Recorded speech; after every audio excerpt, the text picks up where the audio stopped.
Bonjour à tous, c'est Baptiste, ingénieur produit chez LoneRider. Dans ces vidéos, on vous montre les produits durant toute la phase de développement, les phases de prototype, etc.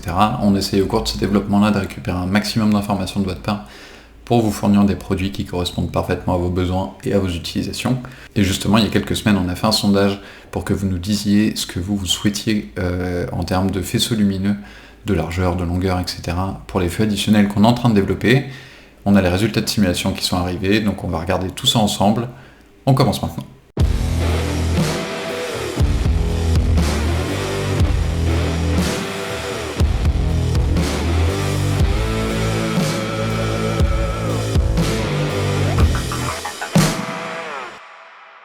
Donc il y a quelques semaines, on avait fait 2 vidéos, donc une sur la chaîne française, une sur la chaîne Monde, sur laquelle on a recueilli à peu près 300 réponses, où voilà, on vous demandait qu'est-ce que vous vouliez vraiment.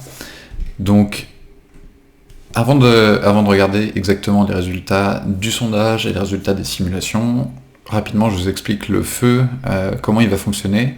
C'est un feu qui va être divisé en 3 modules, qui sont des modules indépendants. On va avoir un module en bas, un module au milieu, un module en haut. Chacun de ces modules va avoir un angle de réflecteur qui va être différent, et du coup ça va faire des faisceaux qui vont être, donc avec un angle qui est très ouvert, on va avoir un faisceau lumineux qui est large mais qui va pas très loin. Avec un angle qui est très fermé, on va aller très loin, mais on ne sera pas large du tout. Donc le module du bas, lui, est un module très large, le module du milieu est un très étroit, et le module du haut est entre les deux. Et ensuite, on va pouvoir allumer chacun de ces modules individuellement, indépendamment les uns des autres. Donc on va pouvoir tout allumer en même temps, tout à fond, on va pouvoir allumer juste celui du bas avec un peu de celui du milieu, celui du bas avec un peu de celui du haut, enfin voilà, on peut faire toutes sortes de mix, on a une infinité de possibilités, mais ça nous permet d'avoir un feu qui derrière remplit toutes les fonctionnalités. C'est-à-dire qu'on va pas avoir un feu longue portée, un feu anti-brouillard en dessous, un feu... enfin voilà, on va pas avoir 50 paires de feux avec une paire de feux. On va pouvoir faire toutes les fonctions dont on a besoin sur une moto. Donc maintenant, on va passer aux résultats des sondages et aux résultats des simulations. Donc on a d'un côté les sondages côté France, sondages côté monde. Là on voit que les résultats ils sont très très proches, et c'est le cas sur toutes les questions qu'on avait posées.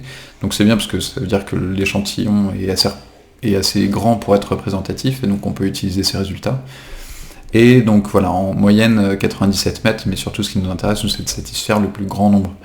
Donc voilà, 150 mètres, ça satisfait 92%, 93% pour le monde. Donc voilà, on va essayer d'atteindre à chaque fois 90% de satisfaction, et 100% si c'est possible.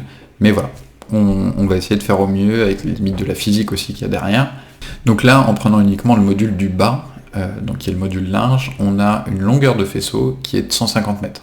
Donc c'est bon, la cible est respectée, sachant que, comme je vous l'ai dit avant, on peut moduler et rajouter, on peut avoir un feu de croisement qui est à 100% du module du bas, et puis 20% du module du milieu, ou 20% du module du haut, etc., pour allonger ces distances-là. Mais là, rien qu'avec le module du bas, on couvre cette surface-là, et c'est globalement, c'est la partie anti-brouillard, là, vraiment, où vraiment on va avoir un champ qui est très très large, et qui va suffisamment loin. Ensuite, feu de route, donc là c'est uniquement le module du haut.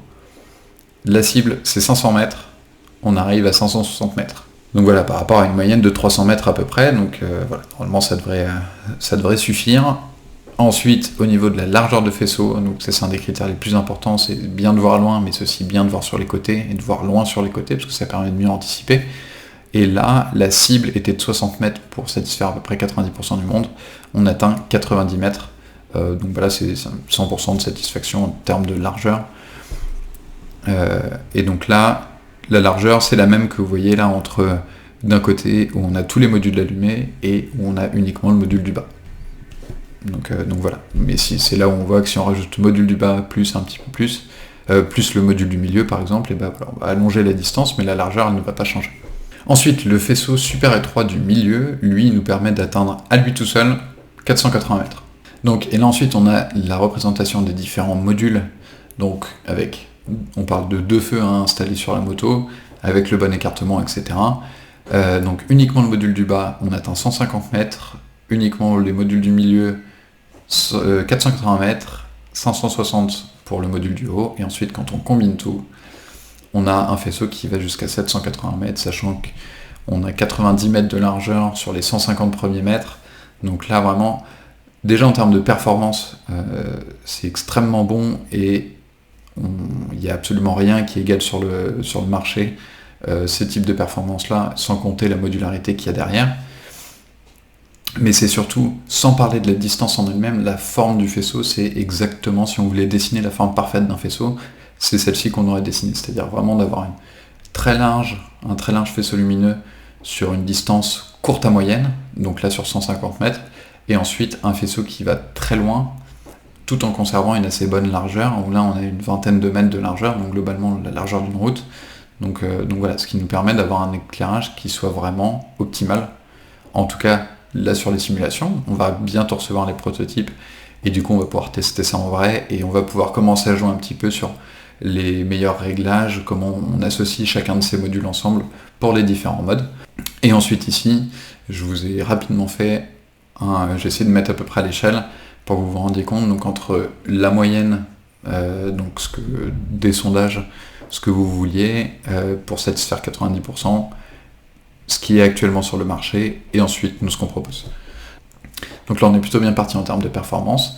Maintenant on va bientôt recevoir les prototypes, je vous montrerai bientôt ça, je vous montrerai bientôt aussi le design du feu, il est encore un peu tôt pour que je vous le montre, mais voilà, ça arrive bientôt. Et en attendant, j'espère que vous êtes satisfaits. Encore merci pour vos réponses, ça nous a énormément aidé pour définir ce feu et pour ce développement-là.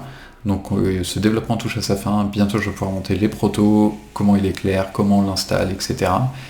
Et encore merci, et je vous dis à très bientôt pour d'autres vidéos.